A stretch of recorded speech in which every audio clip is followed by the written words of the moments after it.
Obviously, I'm Shannon Hudson, and I probably don't need an introduction, but in case you forgot, I do teach middle school for a living.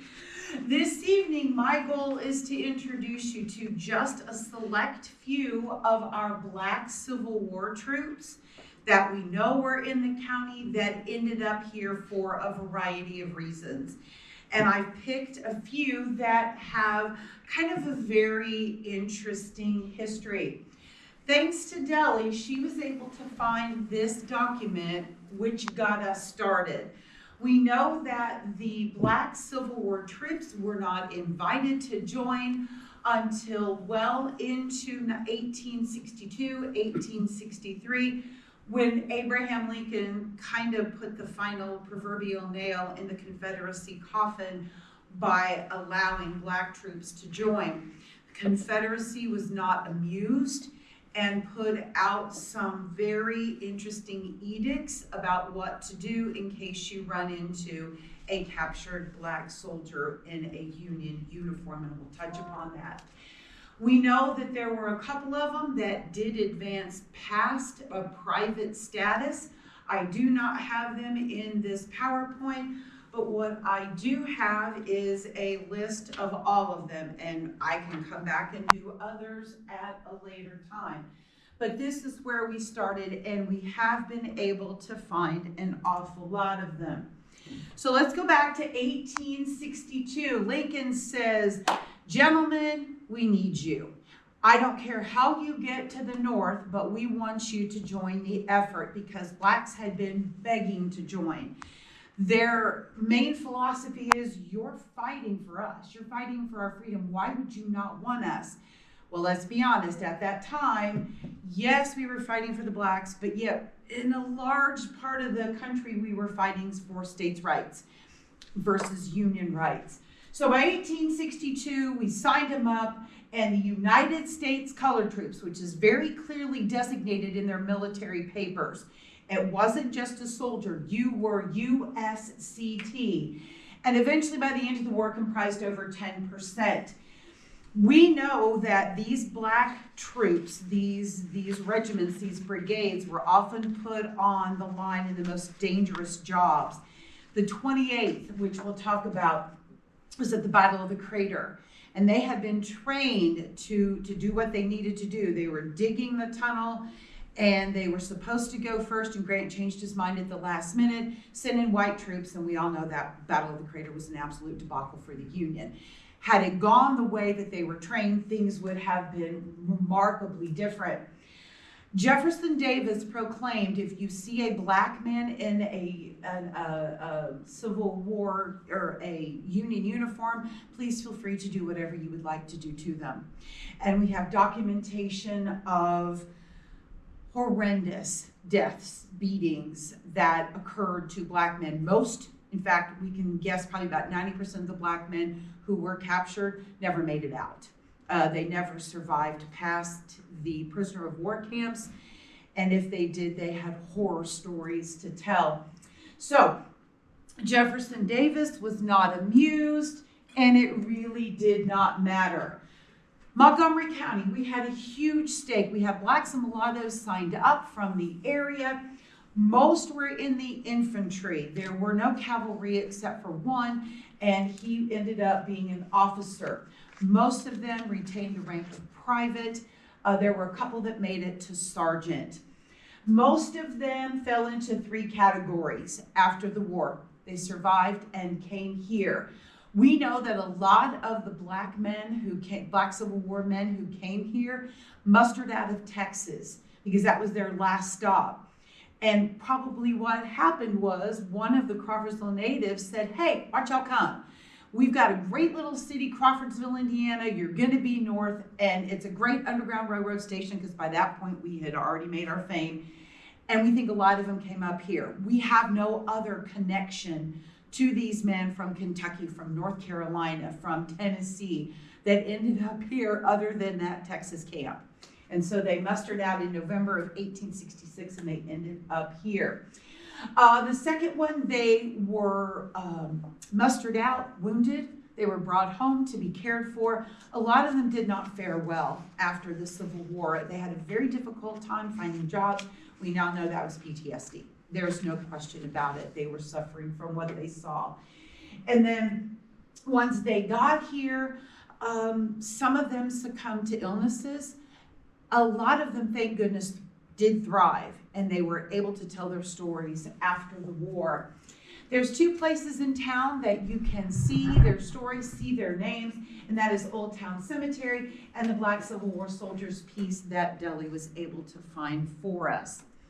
So let's go to the Old Town Cemetery. It's up on Covington Street, and it is literally at the top of the hill. It is, I think it's a beautiful place, but in the 1930s, the ladies put up this.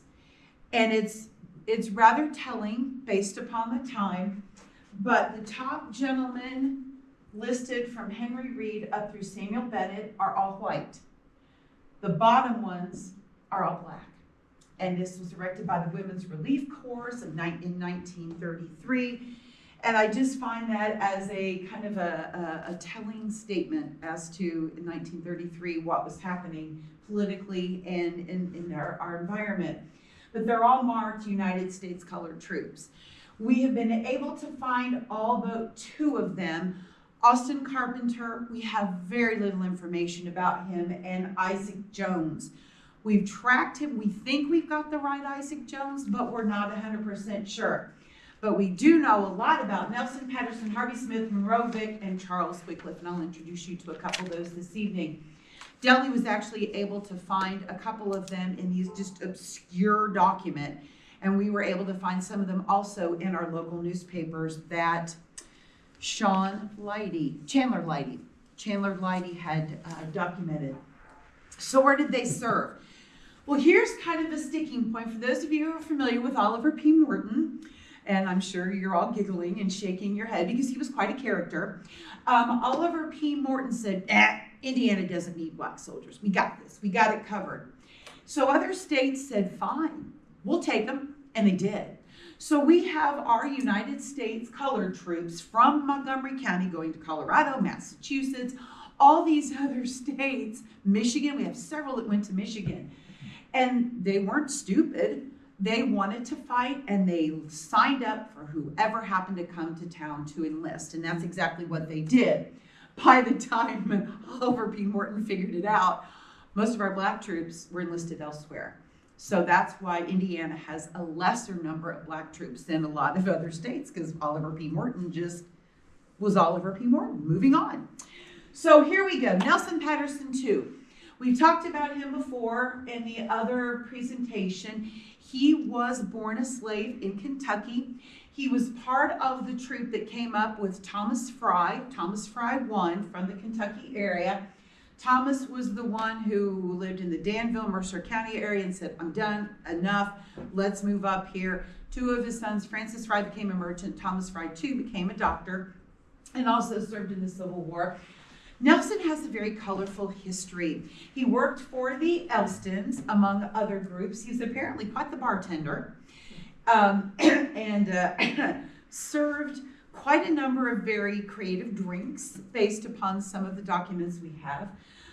He married Mariah Patterson, who was the mother of the Bethel AME Church here in town. They had 4 children, and he ran the Underground Railroad. We have lots of documentation, and he was really pretty open about it.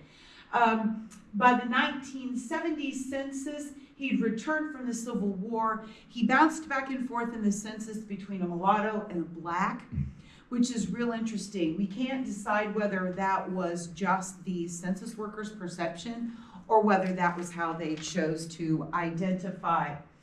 Nelson was part of the Company G in the 28th Regiment, United States Colored Troops.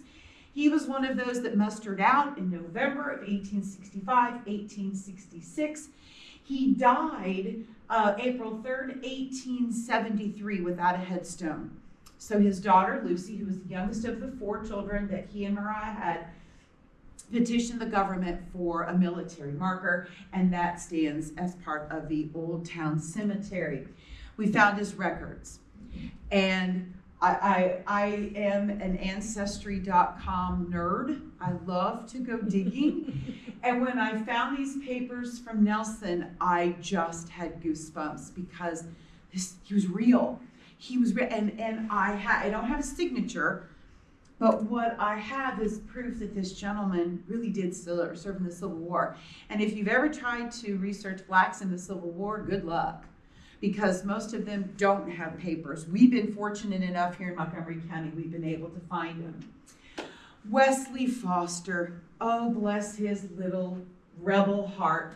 We think he was born in Kentucky about 1842. How he got to Montgomery County, we aren't 100% sure, but guess what? He was mustered out in November in Texas. So we have a pretty good idea that somebody, maybe Charles Wickliffe, said, hey, why don't y'all come home with me? The Crawfordsville Weekly Journal, and Deli, thank you for finding this, in 1890 chronicled an event. Now this is some years after the war, and Wesley did not fare well at all.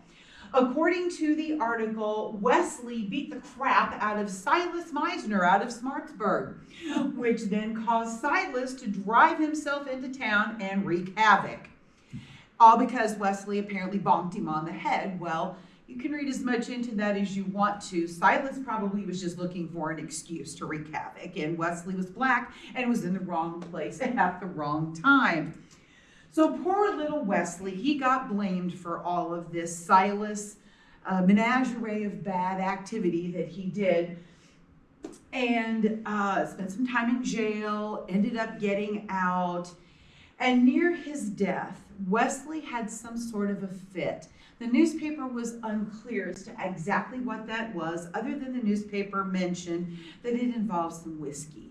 So we're guessing it was probably a self-medication thing. After the war, he still probably had nightmares, flashbacks. I mean, you did after what you saw in a war. I do not know how people stay sane after that. So Wesley probably got intoxicated, wandered off. This gentleman by the name of Allen Robinson found him, brought him back to town, put him in jail, and he died in jail, which I think is such a sad ending for this person. We don't know a whole lot other than he was married, he was a well-known colored cook, and his death records, which we found at the health department, listed that he had had over 20 years of alcoholism, which probably stemmed from the war issues. What race was Robinson? Robinson, we don't know. It's fascinating. He's mentioned, I'm guessing white, just based on... We have black Robinsons. We do. We have many of them. Absolutely, we do. In fact, as we're doing research on the Lincoln Colored School, we're finding a lot of Robinsons in the records.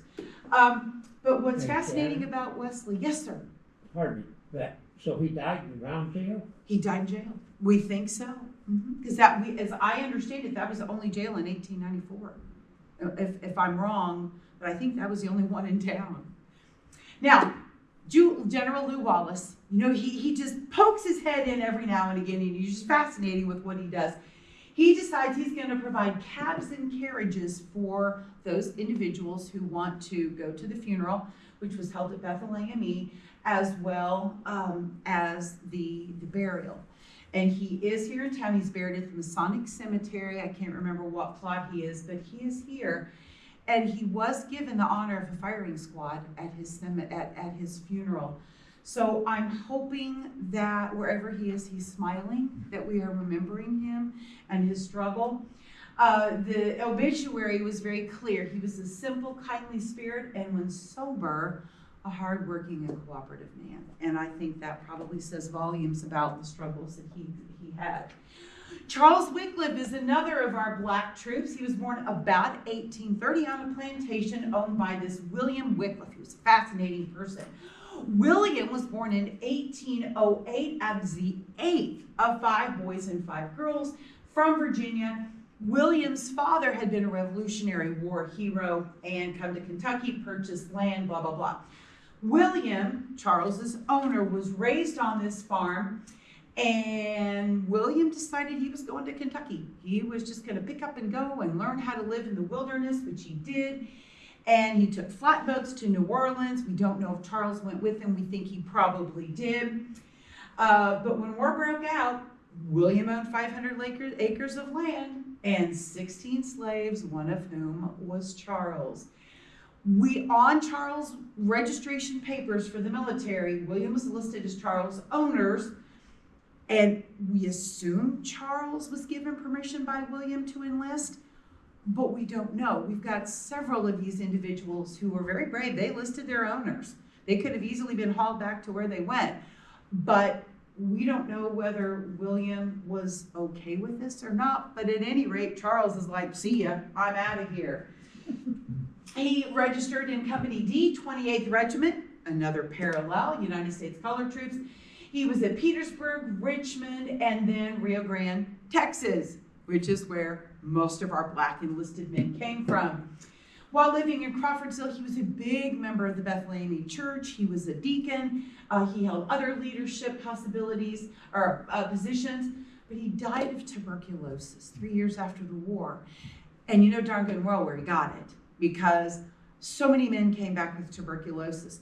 And they didn't necessarily present symptoms initially, but as their immune system began to wane, then the tuberculosis took over. We found this same thing for veterans of World War II.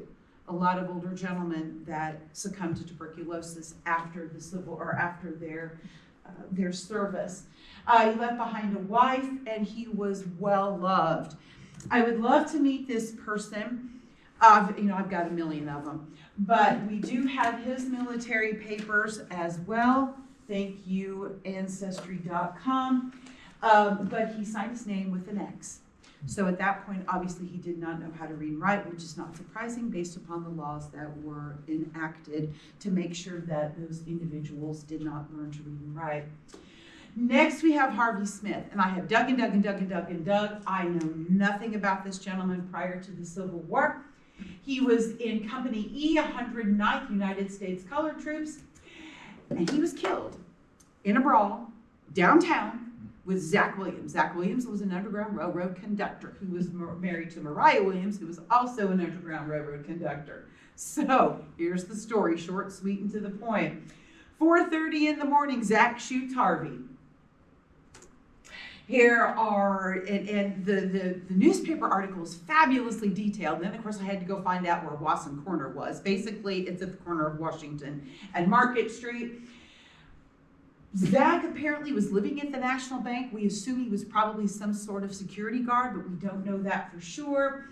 Apparently, Harvey and Zach pummeled each other and said some really inappropriate things, and then accused each other of not paying debts and paying part debts and blah, blah, blah. You can read the story. And it ended by Zach finishing off Harvey with a baseball bat. And this was about 5:30 in the morning. Apparently it drew quite the crowd to watch this because apparently they didn't like each other. And again, we think it had to do with some sort of money, some sort of payment that was supposed to occur. Zach Williams was hauled into jail and paid $2,000 bail, which I can't imagine, but that's what the newspaper said. Of course, everything in the newspaper you read is correct. But we've never been able to find the results of the trial. So we assume Zach got off because we have all kinds of newspaper reportings on Zach Williams's escapades later on after this event. And this was the Harvey that was buried in Old Town Cemetery. And that's just the three. If you are interested in all of the others, I have them here. Most of them, we've been able to find out where they served. We've been able to find out where these regiments were and approximate times.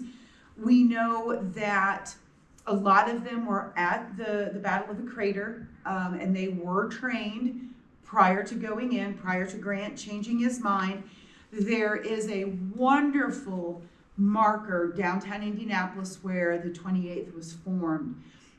And it becomes a bit of a shrine during February, during Black History Month, and also on Martin Luther King Jr. Day. So I'm assuming that they're probably doing that. We have pictures of some of the Montgomery County white men who were officers for the black troops. For example, Henry Campbell. Caleb Mill's son Benjamin was one who served as an officer for the colored troops, because heaven forbid we wouldn't want black men in charge of black men. And heaven definitely didn't want to be integrated. So it was just a matter of where you happened to be at the time and who was in town enlisting as to where you ended up. And again, how they got back here. These wonderful gentlemen who came. And so that's it, because I don't want to bore you with the rest of them. We've got them. We know a lot about them, but not as much as we would. Questions? More of a comment. I was today working on indexing obituaries, for our project, and I run across an article about the Old Town Cemetery.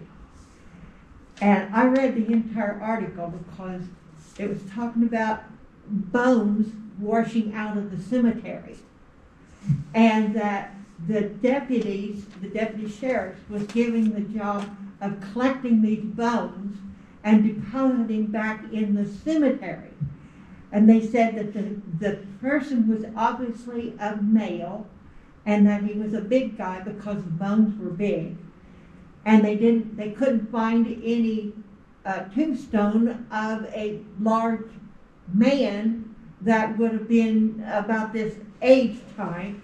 So they went to the back of the cemetery away from the hill where they was washed out and dug a new grave and buried the bones there. Wow. That would be a sight as you're walking across those bones. Mm-hmm. Yeah, I think I'd be going out the other end.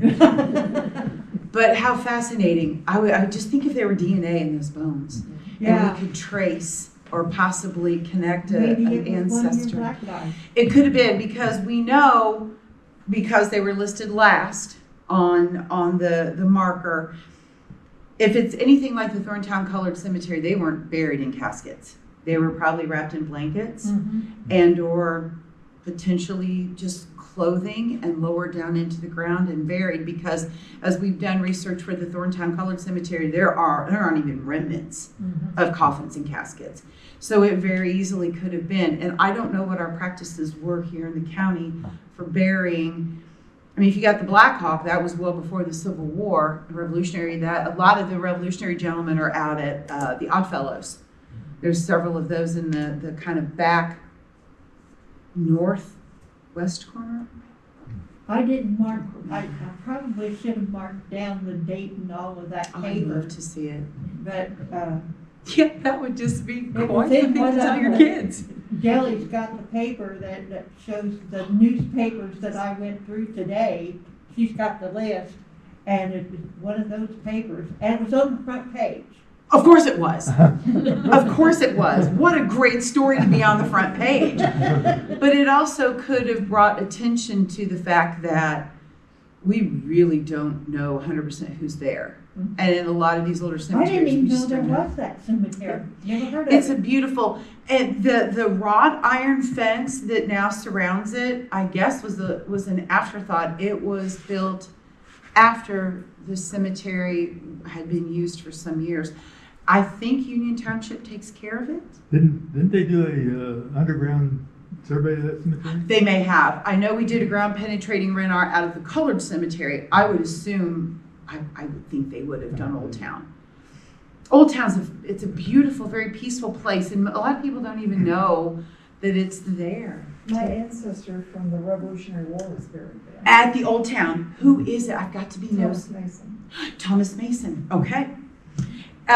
Luckily, in the 1930s, the Women's Relief Group came together to give us a lot of information that would have been lost otherwise, and we are obviously very grateful for those women and what they were able to do just to preserve a little bit of history. I wondered if there was more than one person involved in this.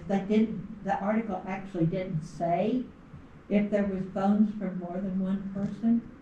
Oh yeah, and I wouldn't even know how. You'd have to bring in an anthropologist to figure that out, because I'm guessing, again, they probably weren't buried in anything formal, and if it were wooden, it's long gone. It rotted a long time ago. But it very easily could. Wow, that's. So how was your day, honey? Oh, I saw bones poking out of the ground when I was walking through the cemetery. I think that could be an interesting dinner conversation. I'd probably start laughing, and then I would get creeped out when the lights went on. Then I would be a little concerned. But then we have to remember these were human beings. And you would definitely want to treat them with as much respect as possible. But man, if we could get a DNA sample out of them and go searching. Any other questions? Thank you for indulging me. That is that, Deli, and we'll get back to the